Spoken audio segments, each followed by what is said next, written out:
Hey, c'est Charlie et aujourd'hui je suis hyper heureuse de vous retrouver pour vous parler un petit peu du concours que j'organise pour mes 2 ans en auto-édition parce que j'avoue que je suis très fière du lot que je mets en jeu et j'ai envie d'en parler un peu à la terre entière.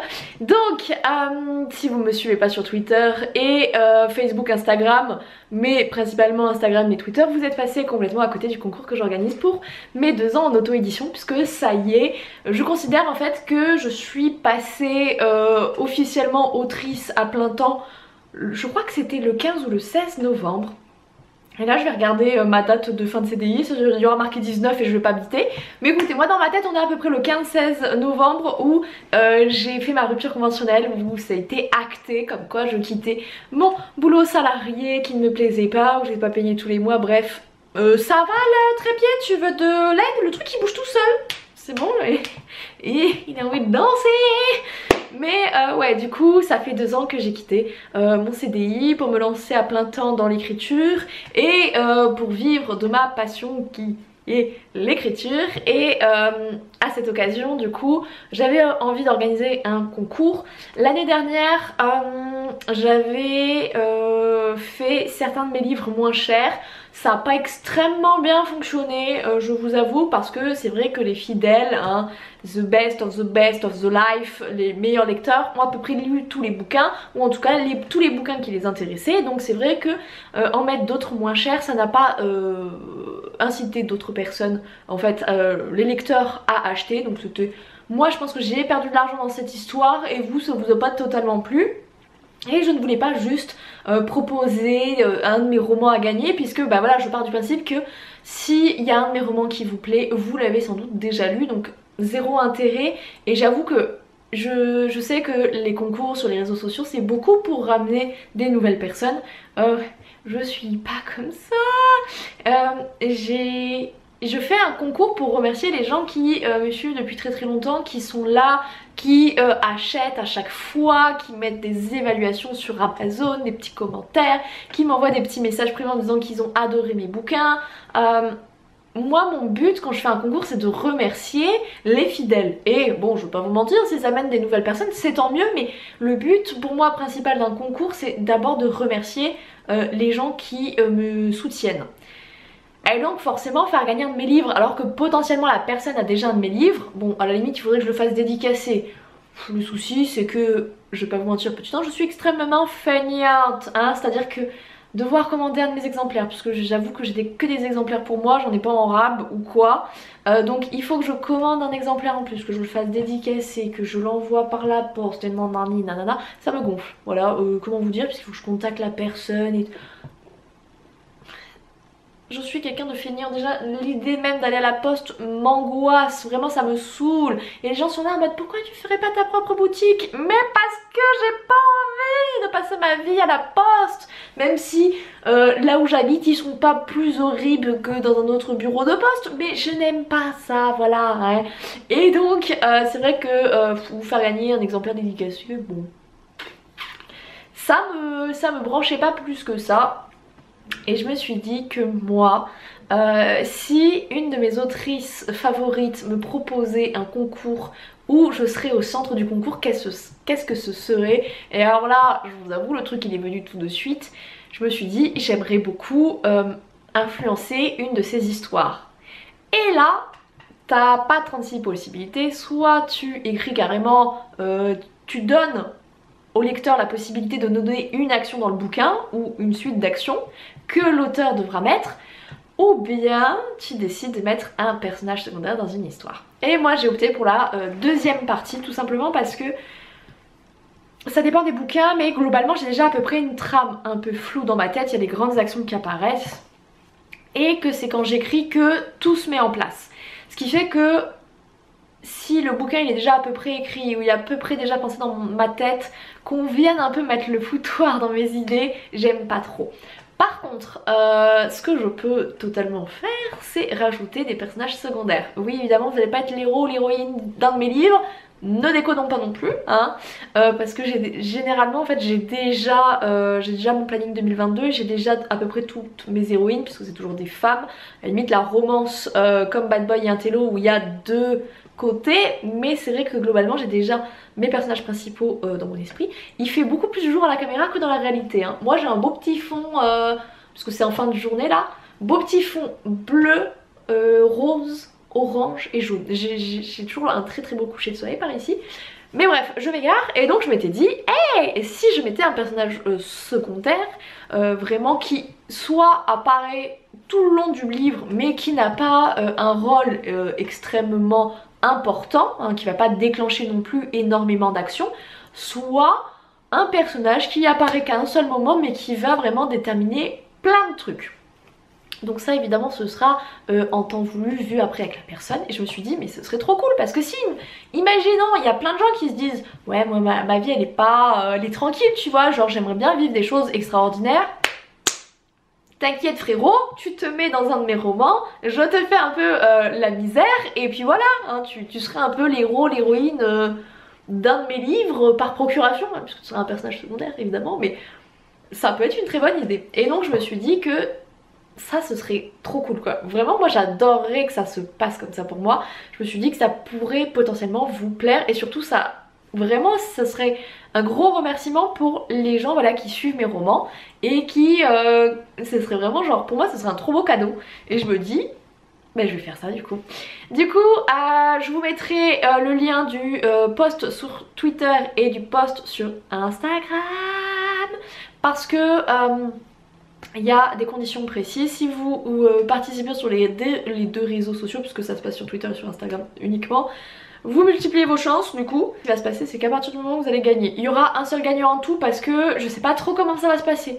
Soit je tombe sur une personne qui est vraiment au taquet, qui dès que je lui demande toutes les infos me les donne tout de suite, me donne le livre où elle veut apparaître, etc. Ça peut se passer très vite et très bien, et donc c'est un peu un test aussi. Si je vois que la personne elle met du temps, etc.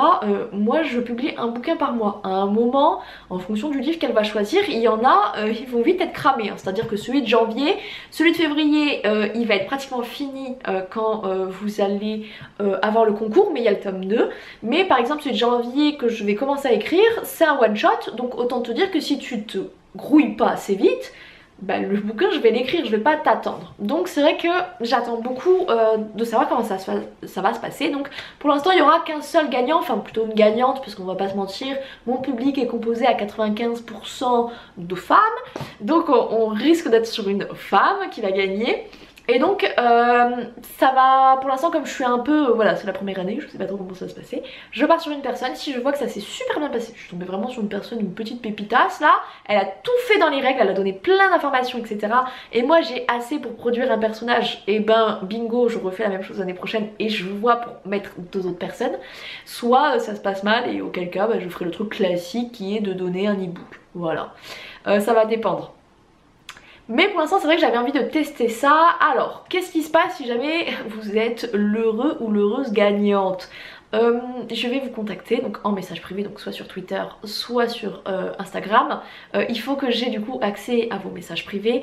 Le concours se finira du coup le 18, donc vendredi 18. Je pense que je vous contacterai le soir parce que très souvent c'est là où je fais le tirage, je laisse un peu le dernier moment. Donc sans doute vers 20 h je vais faire le tirage. Donc je vais faire le tirage, donc je récupère la personne, le nom de la personne, je la contacte en message privé pour lui dire coucou tu as gagné. Si je vois que ces DM ne sont pas ouverts, dans tous les cas je ferai une story pour dire que le gagnant ou la gagnante a été tiré au sort et que si vous n'avez pas eu de message c'est pas bon. Si jamais je vois que vos DM sont pas ouverts, je vous tag carrément dans la story pour que vous m'ouvriez vos DM et pour que je puisse faire wouhou, ou que vous veniez vous en DM me dire genre je suis là. Et donc une fois qu'on a établi le contact, on s'est dit bonjour, vous êtes tout content, etc. Moi je vais vous demander genre déjà est-ce que tu as une idée précise de ce que tu veux ou pas? En fonction de ça, on va un petit peu voir.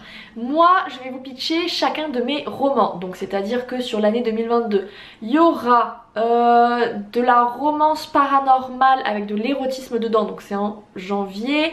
On aura de la romance adolescente, donc qui se passe au lycée. Donc, on aura on aura Bad Girl et Binoclard. Et on aura un Roméo versus Juliette. Donc, on a 2 tomes. Enfin, on a 2 sagas qui font chacune 2 tomes. Donc, en gros... Voilà, il y a 4 bouquins sur de la romance adolescente qui sort en 2022. On a le tome 3 d'Honora. Sachant qu'Honora c'est un peu particulier puisque la saga fait 16 tomes. vous aurez vraiment un personnage mineur. Dans Nora, je vais pas vous mentir, j'ai pas envie de vous vendre du rêve. Parce que à partir du moment où vous me donnez vos informations, je m'approprie quand même votre personnage et j'ai un peu peur que ça vous plaise pas au final, enfin, c'est pas le but, mais imaginons que ce que j'écris, le personnage que j'ai écrit ne vous plaise pas alors que c'est celui que vous avez imaginé, j'aurai un peu les boules. C'est pour ça que sur Nora, comme c'est ma plus grosse saga, qu'elle est assez complexe parce qu'il y a beaucoup de choses qui rentrent en jeu, puisqu'il y aura par la suite en 2023 des sagas qui vont arriver qui sont en lien avec Honora, ça va être un peu le sbeul. Donc pour plus de confort pour ma part, Honora, vous êtes un personnage, enfin si vous voulez apparaître dans Honora, vous êtes un personnage mineur, on vous verra que dans un seul tome. Je tiens à vous le dire pour pas que vous soyez déçus si jamais vous choisissez Honora et que vraiment le personnage on ne voit pas beaucoup. C'est pour moi, c'est parce que j'ai envie quand même que ça vous plaise à la fin et de pas trop partir en cacahuète. Je sais que voilà, la romance paranormale elle est en un tome, les romances au lycée elles sont en 2 tomes, voilà j'ai peu de moyens de faire quelque chose qui ne vous plaît pas avec votre personnage, parce que c'est très court finalement. Donc ça, j'ai ma romance fantasy en 4 tomes, donc ça pareil, je vais sans doute l'écrire en janvier. Si moi vous me donnez les informations fin novembre, j'ai déjà tout, je commence à l'écrire janvier, vous pouvez littéralement apparaître dans le tome 1 de cette saga là. En fonction de comment c'est, en fonction du personnage que vous allez être plus ou moins important aussi, parce que je pense qu'il y a des personnages quand vous allez me les décrire qui me parleront beaucoup plus que d'autres. Donc forcément pareil, hein, si vous décidez que votre personnage il apparaît dans une romance fantasy, me dites pas que votre personnage il a eu un accident de voiture. Il va y avoir des petites merdes, un peu comme ça. Hein. Donc en fonction du livre, du livre où vous voulez apparaître, il y a des choses qui vont être possibles ou pas. Vous prenez de la romance contemporaine, vous ne pouvez pas être une sorcière. Hein. Alors après oui, il y a moyen un petit peu en mode vous êtes wiccan et vous faites des rituels de purification de votre maison, oui, mais vous n'allez pas cracher des boules de feu, je suis navrée de vous le dire. Donc c'est vrai qu'en fonction du roman que vous allez choisir, ça va déterminer ce que votre personnage a pu vivre, ou peut-être. Donc c'est pour ça qu'on va déterminer ça le plus tôt possible. Donc du coup il y a ça, on a aussi, si je ne m'abuse, parce que là en vrai 4 tomes sur la saga fantasy, 2 sur Bad Girl, donc on est à 6, Roméo versus Juliette on est à 8, le tome 3 d'Honora on est à 9, il y a peut-être une intégrale qui sort mais je ne sais pas sûre, elle risque de sauter pour juste être un mois de repos pour moi. Et on a la romance de Noël. Je crois que c'est à peu près tout, ouais, c'est déjà pas mal.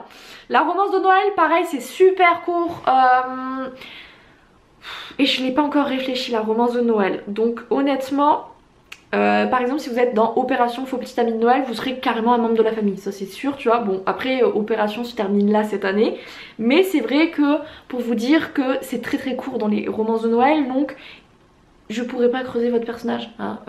Voilà, je tiens à vous le préciser pour que vous soyez pas trop déçus, puisque c'est pas le but de la manœuvre, que vous soyez un peu deg, mais pour vous prévenir que voilà, la romance de Noël c'est des nouvelles, elles sont petites, je peux moins bosser sur votre personnage que si vous partez sur une saga de 2 tomes. Oui, ce sera à peu près tout. Tout à fait Michel. Donc c'est à peu près tous les romans que je sors, il y en a quand même pas mal. Ce qui fait que vous choisissez à peu près hein, fantasy ou contemporain, il y aura forcément de la romance, etc. Vous me mettez votre personnage après. Donc vous me décrivez son physique, vous me décrivez son caractère et soit vous avez la possibilité de vraiment décrire toute sa vie, hein, de A à Z, ou bien de m'expliquer certaines choses qui s'est passé et qui a un petit peu modifié votre personnage. Ça c'est à vous de voir. En fonction, il y a forcément des choses qui seront peut-être importantes. Typiquement un divorce. Dans une romance fantasy c'est moyennement important. Dans une romance contemporaine qui se passe au lycée, le divorce des parents ça peut être extrêmement important. Donc en fonction pareil du livre, voilà où vous êtes, ça va déterminer plein de, enfin sans doute des aspects de votre personnage. Je vous laisse assez libre sur ce que vous voulez me donner sur votre personnage. Sachez juste que moins vous me donnez et plus je vais être libre sur votre personnage. C'est, j'ai envie de dire, à double tranchant. Soit c'est quelque chose que vous avez envie, en mode je te donne ces informations là, tu en fais ce que tu veux et j'ai hâte de voir le final rendu, ou vous voulez vraiment un personnage extrêmement précis, auquel cas c'est vrai que moi comme étant moins libre, je risque aussi de moins m'éclater dans l'écriture, puisque bah, c'est vrai que je suis pas comme certaines autrices, j'écris pas tout le personnage, j'écris pas chaque chose qu'il a vécu, etc. J'aime bien aussi me laisser un petit peu de la surprise. Donc c'est vrai que si c'est très précis, il y a des... forcément je vais l'intégrer dans la trame, il sera là, etc. Moi par contre je pourrais moins facilement rebondir sur certaines petites choses que je rajoute au fur et à mesure du bouquin, qui arrivent un peu de manière inopinée quand j'écris. Ça c'est vrai que du coup vous l'aurez pas ça si vous avez vraiment bien décrit votre personnage. Donc c'est vous qui voyez. Moi dans tous les cas je récupère vos informations. Dans le cas où vraiment je suis pas trop sûre de moi, etc. Et que je sais que vous êtes par exemple présent sur Instagram ou Twitter, je vous enverrai un petit message en mode écoute j'ai un petit doute, ton personnage, est-ce que tu veux qu'il fasse ci ou ça, ou est-ce qu'il a vécu ça aussi?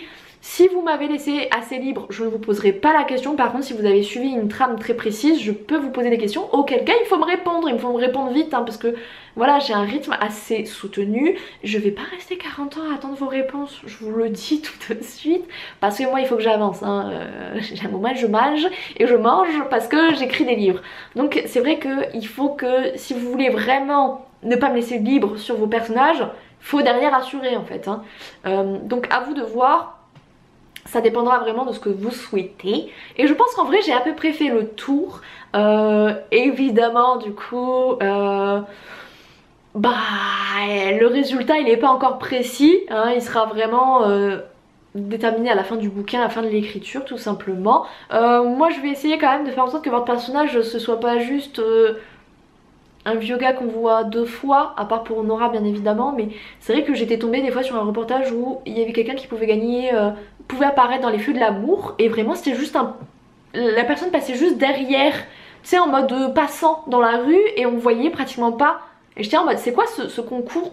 Enfin, moi quand tu me fais gagner un truc comme ça, j'imagine être avec les acteurs ou pas trop, un bail comme ça, et non vraiment c'était un concours un peu voilà qui avait l'air chiadé sur le papier et dans la réalité qui était un peu tristoun. Et moi vraiment si vous mettez votre personnage, mais j'ai quand même envie qu'il apparaisse un certain nombre de fois, qu'il puisse vraiment influencer mes personnages principaux ou qu'il puisse faire avancer l'histoire. Donc forcément mon but c'est quand même que ça vous plaise aussi, tu vois. Je veux que vous disiez en mode regarde maman, regarde papa, ou regarde je sais pas qui, regarde Médor, j'ai écrit un personnage, il est dans ce livre, le livre il est trop bien, et voilà, j'ai envie que ça vous plaise. Donc forcément le but c'est que à la fin tout le monde soit content. Donc du coup voilà pour les explications du concours. J'espère que ça vous aura plu, que cette idée vous plaît. En tout cas moi elle me branche de ouf. J'espère vraiment que ça va bien se passer. Vraiment le gagnant ou la gagnante va déterminer beaucoup de choses si je recommence ça à l'avenir, etc. J'espère que ça va bien se passer. Donc écoutez, je croise les doigts pour que ça se passe très bien. Moi je vais vous laisser là, je vous mets les liens du post Instagram et du post Twitter pour participer. J'espère que vous serez nombreux, que ça vous plaira surtout. Je vous fais à tous et à toutes de gros bisous. Je vous aime tous très fort. Ciao ciao.